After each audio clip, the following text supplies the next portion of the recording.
Hello everyone, I am Viraj and welcome back to my YouTube channel. Today we guys are going to see for loop. In for loop what we do, we simply iterate things.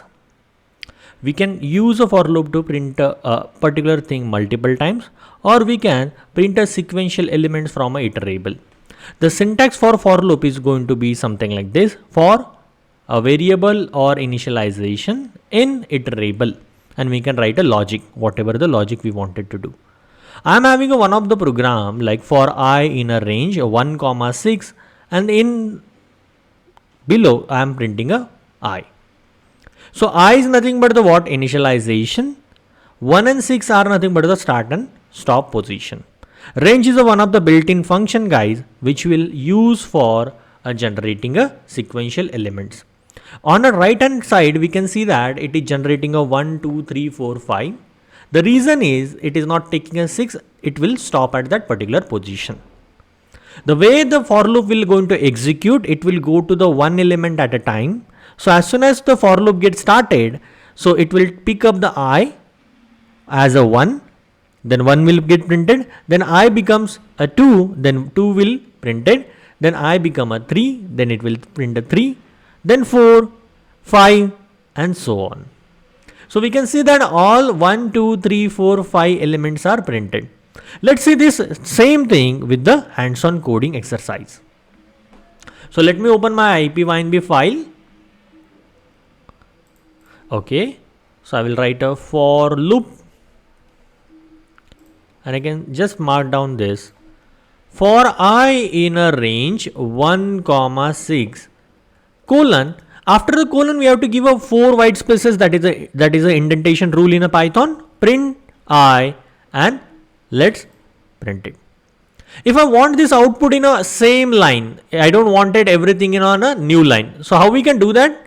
For I in a range 1 comma 6 print I comma end equal to nothing. So we can see that 1, 2, 3, 4, 5. If I want some space in between, for I in a range 1 comma 6 print I comma end slash t tab. So we can see the some space in between. Similarly, what we can do the like for I in range 5 print I. So this time what will happen? I will go to the 0, 1, 2, 3, 4. It will on a 5th position it will get stopped. So by default the range will start with the 0th element. On a 5th it will going to stop. Even we can use a step by. For I in a range 1 comma 11 comma 2 print I. So this will print a 1, 3, 5, 7, 9. For example, if I wanted to print from a 2, 4, 6, 8 and 10. So what I need to do? For I in a range, then what I can do? 2 to 11 comma 2. The starting point will be the 2, end point will be the 11, and the step by will be the 2, which means that it will skip a one element at a time. Print I. We can see this. Even if I wanted to print like 10, 9, 8, 7, 6, 5, 4, 3, 2, 1 in a reverse order. So if I wanted to print something like this: 8, 7, 6, 5, 4, 3, 2, 1. For example, if I wanted to print something like this using a for loop, how we can do that? Let me write some meaningful thing. Write a program in for loop to print following thing. Okay, let me just do some formatting. For I in a range, the way we have to define the range, it will start from a 10, it will end on a 0, and it will go in a negative fashion. Print I. We can see this. Started from a 10, 9, 8, 7, 6, 5, 4, 3, 2, 1. Even if I wanted to do the as it is, then what we can do? We can just copy paste the same code, and what we can do? We can just comma end equal to some white space. We can see something similar output. We can see the similar output. Okay.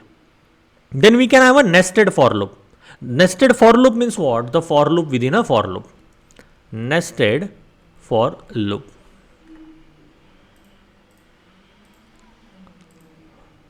For the syntax for nested for loop will be for variable in iterable, for variable in iterable colon logic. Let's see the example first. Let's see the one of the example. For I in a range 1 comma 6, print I. This will print a 1 to 5. This is what we have already learned. For I in a range 1 comma again 6, but now this time if I am writing a for I in a range 1 comma 3, print hello world. What will happen? This inner for loop will going to execute 2 times. So typically what we can say that outer for loop will execute a 5 times and inner for loop will execute a 2 times. So what we can simply say 5 multiplied by 2, total number of time we can see the hello world will be the 10. So total number of time we are going to see that 10. We can see this. Even we can count this 5 and the remaining 5. We can see the 10 times.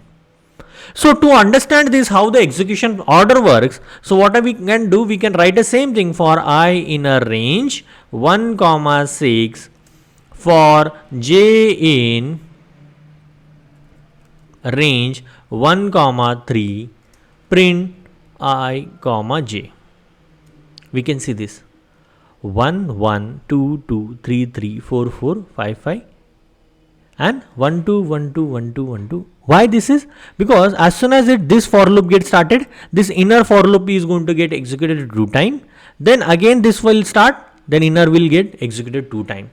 In order to understand this betterly, what we can do, we can cut copy paste the same code.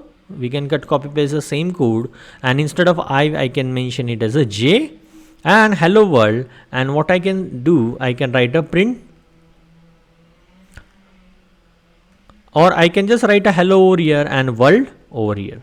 If you see the indentation properly, you will see that 2 times hello will print and 1 time world will get printed. Let's see.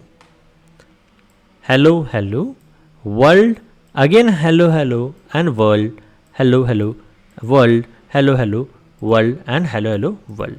So this is how the execution order works. So on top of it, what we can do, guys, we can do the one of the famous program to printing the table of a 1 to 10. So print the table of 1 to 10. So let's write it. So for doing this, we need a nested for loop. So for I in a range 1 comma 11, for j in range 1 comma 11, print I multiply by j and equal to /t, okay, /t, and here I need to write a print empty. Reason is that it should be on a new line. So we can see that. So 1, 2, 3, 4, 5, 6, 7, 8, 9, 10. So this is how it will work. So that's it for this video, guys. In the next video, we are going to see for loop with the list, tuple, dictionary, and set. So how we can iterate these built-in data types. So thank you so much, guys. See you in the next video.